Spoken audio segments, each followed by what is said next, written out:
Hello everyone, this is Joe here with Joe Talks, and today we are going to take a look at the installation of a whole home water filtration and softener system that I bought.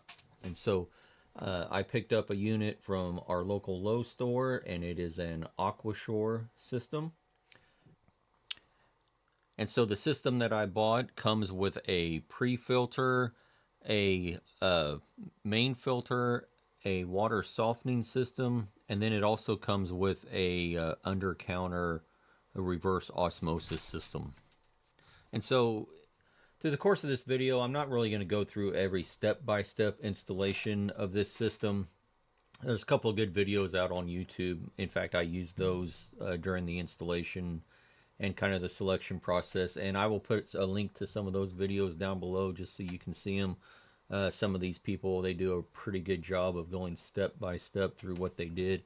I don't really want to bore you with all those details, but what I do want to do is just kind of talk about some of those little hurdles that I came across that you may not think of along the way, and I just want to point those out, and hopefully this video can help make your selection and installation process just a little bit smoother. So as always, if you like these videos and you think this is helpful, please just help me out. Subscribe to my channel, like the video, all that good stuff. Really does help me out. So, and it's free for you to do, doesn't cost anything. So anyway, so the system that I bought from Lowe's, at the time of this video, it was priced at about $1,700, a little over $1,700. And one of the first things I'm going to recommend you do is you shop around. So I actually found this same unit, same package, same manufacturer part number at Home Depot, and it was about $1,500. So that was a pretty substantial decrease in price, I thought. Now, one thing, and I didn't realize this about Lowe's, is that they will match competitors' prices for like items. And so this was truly down to the manufacturer's number, the same part and part number. And so I went to Lowe's, and I didn't even talk to anyone at Lowe's, at least not initially. I just used the AI chatbot that they had, and I went in and just said, hey, I found this unit at Home Depot for $1,500. Can you match it? And the AI system kind of went through a spiel of questions, and finally it determined that it was the same product, and it ultimately forwarded me to a in-person employee that I could talk to and get all the final details hashed out. But that's one of the first things, and I didn't have anything against the Home Depot unit. It's just that in my hometown we have a Lowe's that's just a few miles from my house, as opposed to the closest Home Depot is about an hour away. So it was really convenient just to pick it up at that home or that Lowe's location. And so that is the key thing, is just really shop around. And so there are a couple different sizes. I think there's a 32,000 grain, a 64,000 grain. I think there's a 54 maybe. Those all are really sized depending on how many different bathrooms and people live in your house. You can go online or go to Aquasure's website and determine what size you need. We went with the 64,000 grain system, which was really slightly bigger than what we needed for our home. But I wanted it to be a little bit bigger in case we had any extended periods where maybe we had family visiting or something and we had more people in the home. Wanted to make sure the system would be able to keep up with that. And so we went with the 64,000. Now, the system does come with the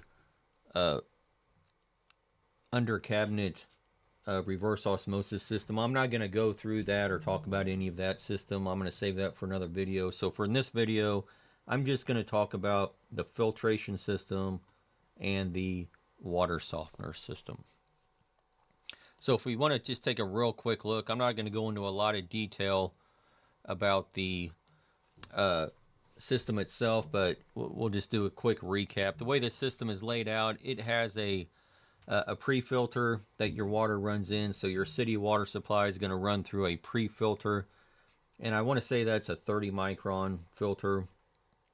And so that's going to grab all your big sediment type stuff that you want to filter out, and then it's going to go through a another main filtration system that has a kind of a carbon based, and I think it's got some I don't know if it's a like a wood chip type of filtration. I don't think it's wood chips, but it's something like that where it filters. And uh, Aquasure's website, they actually go through and they list some different things that they claim that this filter removes. Obviously, your sediment, your foot silt, but gets into like heavy metals and pharmaceutical type waste type things you might find in your water. They claim this system will remove that. Now, whether or not you want to believe that or not, I don't know. I don't have any data to back that up. I'm just replicating what I found on their website. So, once the water has gone through that filtration system, the pre-filter and then the main filter, it then goes on to a water softener system. And so this is just a basic brine-based water softener system. There's a meter on this system that measures how much water you use. You set that meter, and there's a full layout in the instructions on how to do it. It's not complicated at all, but based off of the number of people in your home and some other factors, you plug it in, and it has different options. And I set it up with the option to measure how much water is used, and then it will recharge that brine inside of the softener. And one thing I thought was pretty cool about this is you can set it up and tell it to only do that recharge like in the middle of the night at say 2 o'clock in the morning, because you don't want to be recharging while people are actively using the system. So you can set that up to run during part of the day when it's less likely that people are going to be using the water supply. And so that is a quick overview of the system. And so I'm going to just real quick go over my installation that I did. I did this install myself. It's pretty straightforward. You know, if you have any kind of plumbing background, or just, you know, if you're handy with tools, this is completely something you can do yourself. But you will need a couple of tools to do this job. I did have to go buy a PEX crimp system and some just PEX tools. So my home uses 1/2 inch and 3/4 PEX line, and so I needed to be able to splice into that system. So I did have to go buy some tools, but they're not overly expensive. I mean, less than, I think, $50. I had everything I needed. So you will have to buy some tools, more than likely. Now, like I said, I did purchase this through Lowe's, and Lowe's does not keep this in stock, so you will have to probably special order it. I mean, at least my local Lowe's did not.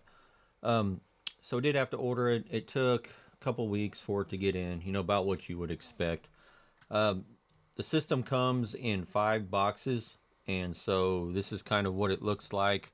When I went and picked it up from Lowe's, basically they just wheeled it up from the back on a cart. And as you see here, there's 5 boxes that it all comes with. So make sure that when you go pick it up, whatever car you're driving, make sure all the boxes will fit.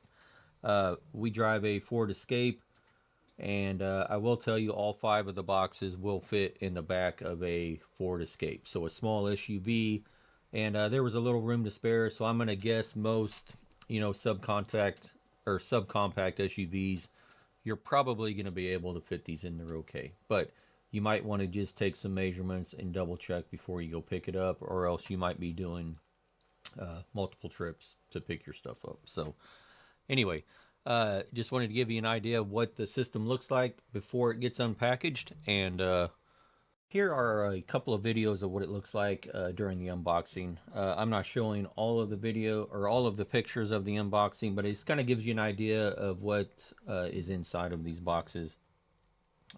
Nothing too complicated, just all the parts and pieces. Now let's take a quick look at where I'm going to install this system. So as you can see, there's just a couple of container or canisters that the main filter and the water softener reside in, and then there's a tub where you have to put your salt in, and that's what you'll have to put salt in, you know, once a month or however frequent your home demands. And and then you have the pre-filter that has to be mounted somewhere. So you want to give some forethought into where you're going to put your system, and make sure that you have a ample footprint size to fit everything in. I kind of laid my stuff out in more of a linear fashion against the wall. I saw some applications online where people had kind of put them in more of a triangular configuration to kind of compact that footprint.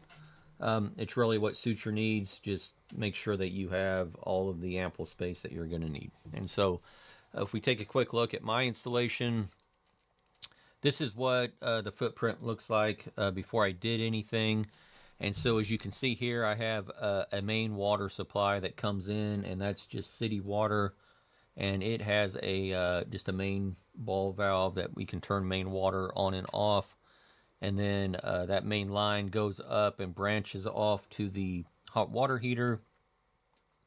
And then from the hot water heater back to the manifold, we have a hot water supply, and then that city water supply into the main manifold that then branches out to all of the branch circuits. And so I'm basically going to splice this system in between that main water supply and then the T that branches off to the hot water system. And so that should be pretty straightforward. And then the other thing I am going to have to do, and that you may not think about, but if you have any outside water spigots, you're going to want to isolate those and keep those on a city water supply. So one thing you don't want to do is send softened water out to like your garden or your swimming pool or anything like that. Probably wouldn't hurt the swimming pool, but it's kind of a waste of resources to put softened water in a swimming pool. But you certainly don't want to use brined softened water on your garden or any flower beds that you might have, because it's probably going to kill all your plants. And so you want to make sure that you have those outside spigots remaining on an unsoftened or untreated water supply. And so that's what I'm doing in my design. I'm pulling those two outside spigot circuits off of the manifold, and I'm going to plug those directly into my main city water supply upstream from the filter and softener system. And so this just gives you that real quick visual of what the kind of before picture looks like. And then when I'm done, we can look at what the final installation looks like after it's all said and done. So here's the layout of the fittings that I'm going to use to plumb the system in. And so what we see right here is going to be the equivalent of the main water supply. And then as we saw before, there would have normally been that blue PEX, and then this would be the out to the water heater for hot water, and then main for the cold water. And so we have that inlet PEX that's already there is a 3/4 inch PEX. So we're going to come up through a 90-degree 3/4 to 3/4 PEX, and then there'll be blue PEX line, and then we're coming in 3/4. We're going to go through a 3/4 by 3/4 by 3/4 NPT fitting out to a female 3/4 NPT fitting to a 3/4 PEX, and then this will be PEX line. So this is all going to be unfiltered water supply over to a 3/4 by 3/4 by 3/4 PEX T fitting, and then so this will have two branches. So we'll come out through a 3/4 by 3/4 PEX ball valve, and then PEX line to a 3/4 PEX to 3/4 female NPT, and then from here this will go to the filtration system. And then coming back from the filtration system, similarly a female 3/4 NPT to 3/4 PEX, and then PEX line to a 3/4 PEX to 3/4 PEX ball valve to 3/4 by 3/4 by 3/4 PEX T, and then 3/4 PEX over to a 3/4 by 3/4 90 back to the house water supply. And then the second branch here is a 3/4 PEX to a 3/4 PEX by 3/4 PEX ball back into a 3/4 by 3/4 by 3/4 PEX T. And so what that's going to allow me to do is have my unfiltered water supply come in, and then I can, in the event that there's any issue with the filtration system, I can turn both of these valves off and open this valve and have a bypass. So if I ever had to service that filtration system, this would still allow water to the house, albeit would be unfiltered water. So not a big deal. I mean, that's what we've been running off for years, so it's not going to hurt anything. So down here, we have another branch circuit. So we had the unfiltered water in, and then we had unfiltered water to the house. But we also have, in our home, we have 2 outside spigots, and you don't want to run any kind of softened water to the outside water supply, and probably don't want to put undue burden on your sediment filter to go to outside water. So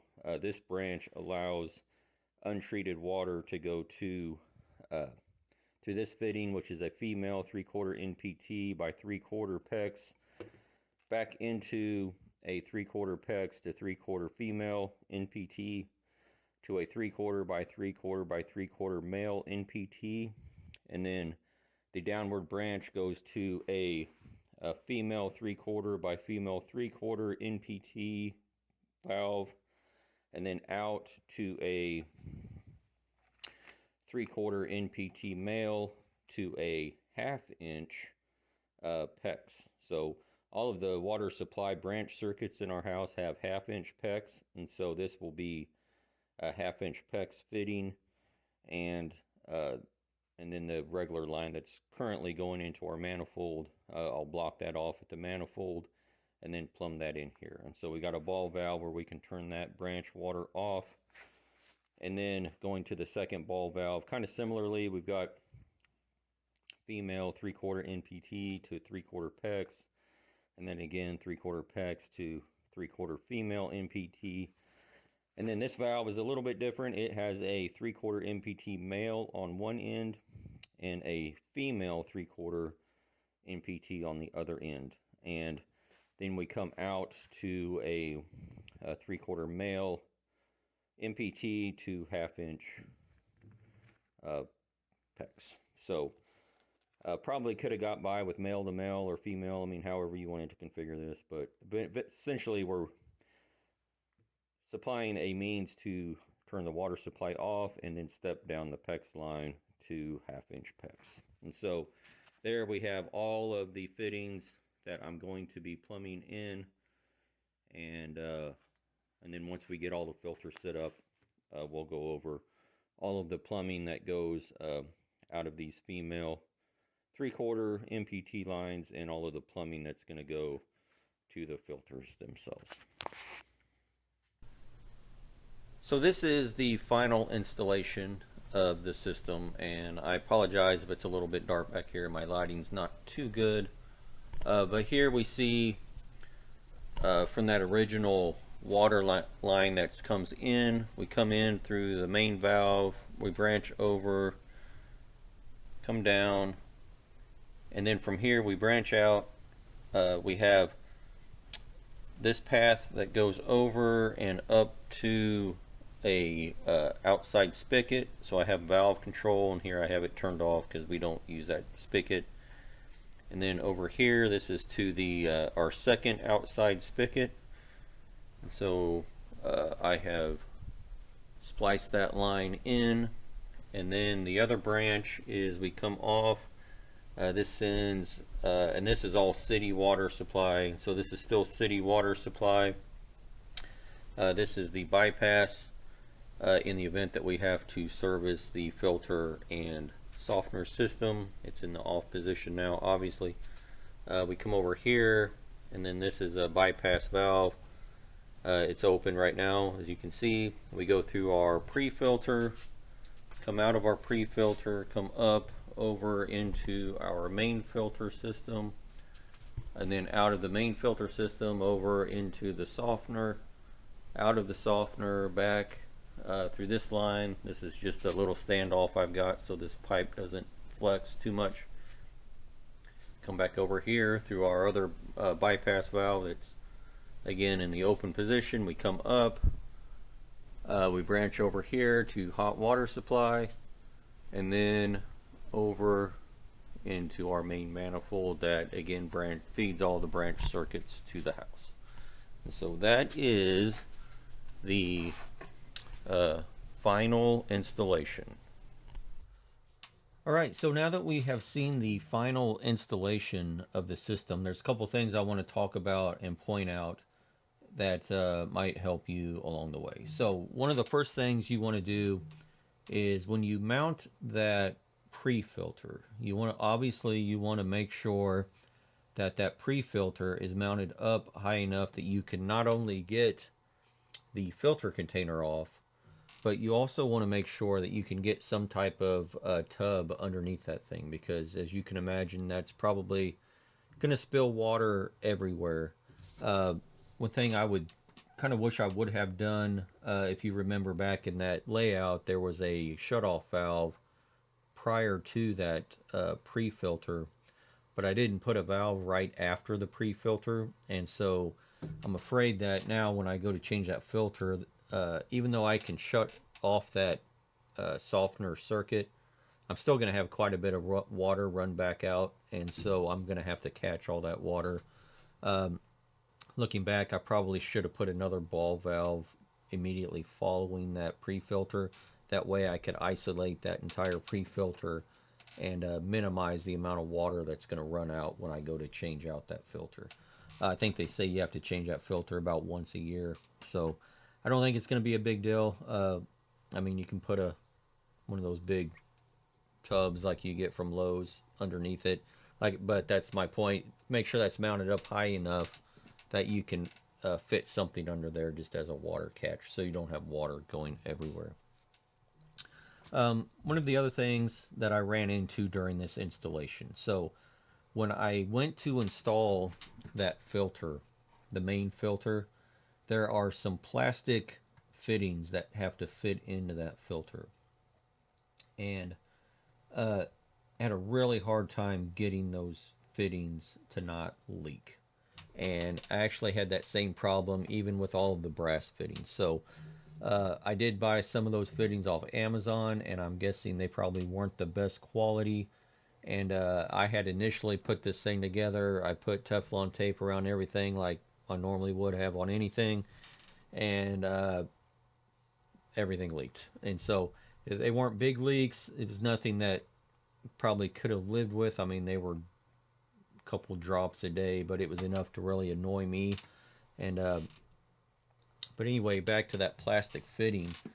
Uh, I did kind of one of the stupid things, and right, if it's leaking, what do? You try to tighten it a little bit more. Well, I ended up breaking one of those fittings, and so um, and these fittings are not American standard. So this whole system, I think, is built and manufactured in the UK, and so over in Europe they have a different pipe thread standard. So they have a British pipe thread as opposed to a national pipe thread like we have in the United States. And so uh, if you do happen to break one of those, you're not going to be able to go to Lowe's or Home Depot and buy a replacement fitting. I mean, you're not going to find one at any American hardware store. So, uh, after doing some searching, I did find, Aquasure, their website, they do sell one. Uh, it's about $6 or $7, but you end up paying like $10 in shipping. So, uh, I was able to find those fittings on Amazon. And so, uh, I'll put a picture up here. If you do happen to run into a problem and you break that thing, uh, don't be too worried. You can find replacements for them. But what I'm really want to emphasize is don't go buying something from Lowe's that looks like it's a little close and try to force it, because I'm telling you that threads, they don't match, and you will end up doing more damage by trying to force the wrong thread profile into that filter housing. And if you damage that, again, Aquasure does sell one, but I mean, it's like 75, $80 for a replacement valve for that filter. So just be very careful if you do happen to break one. Now, the other thing I found is uh, it doesn't matter how much Teflon tape you put on these stupid things, they leak. Like, I tried several times, and the only thing I found that I could use to get any of these fittings to stop finally leaking was some pipe dope. So my recommendation would be very liberal with your thread tape, like 10 rounds probably, if not more. And then, in addition to the Teflon tape, use pipe dope around your threads. And uh, I did that, and I was able to get all of the fittings to finally stop leaking. So that is the second thing I really want to emphasize is don't waste your time trying to only use Teflon tape from the get go. Go get some good pipe dope and use the combination of a whole lot of Teflon tape and the pipe dope. And so that hopefully will save you some headaches as far as eliminating leaks. Hopefully, you can get it leak proof on the first try. And the third thing I want to talk about is the pipes that I used to connect the filter to the uh, softener unit itself. So if you go into Lowe's, if your Lowe's is laid out like ours, they have a section in the back where they have hot water heaters, and they have some different hose fittings there that you can use that are typically found on hot water heaters that would use can be used on this system as well. I didn't realize until later on that they also have a completely different section in Lowe's for water softening systems, and they actually have those flexible tubes that are specific to water softeners. And so uh, that is one thing I would recommend. So if you notice in these pictures, as you can see here, there's some aluminum uh, flexible tubing that you can use in between these systems, and that's what I'm going to recommend. So don't on these plastic fittings on the uh, both the filter head and the softener head, make sure you're using a fitting that has that rubber gasket inside of it. Don't try to depend on the Teflon tape to seal up on those plastic threads, because I don't think they're going to seal. But uh, that connection that has that rubber ring on the inside, that will seal up nicely on those plastic threads on that housing, and that will should provide you with a good watertight seal on the first try. And the other thing I want to point out is make sure that you put a bend in that pipe. So uh, just by the nature of these canisters, they do kind of move around if you bump them. You don't want that to be a solid fitting. You want to make sure that your tubes or your connecting devices in between those canisters have the ability to flex a little bit. So make sure you put a little kind of half moon bend in those or something, so that they have some compliance in the event that these canisters kind of move around a little bit. So those are the really big things that were hurdles for me. Were leaks. That was really the biggest pain, was trying to get these things to not leak.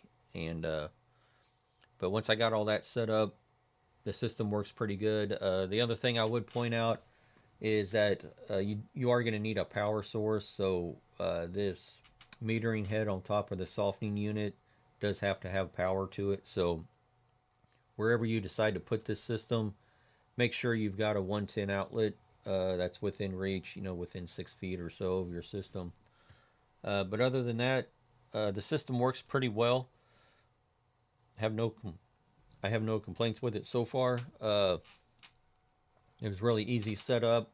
One other thing I would recommend you do is when you unpackage this thing, Make sure you label the filter canister like with an F and label the softener canister with an S.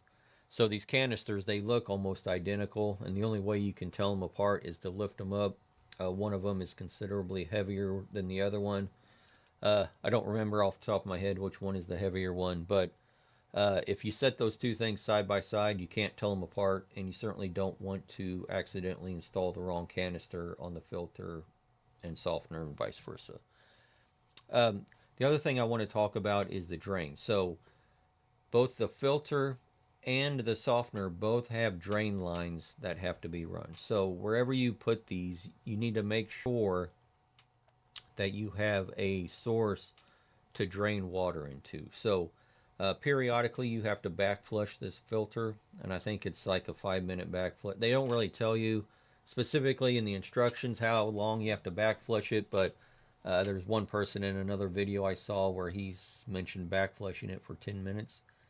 I don't know if that's ample, but or not. But what I would recommend is making sure you get a clear hose for your drain line. That way, when you're back flushing, you can actually see the water. Uh, I think realistically, to back flush it, you just want to back flush it until the water runs clear. That would be my uh, best guess.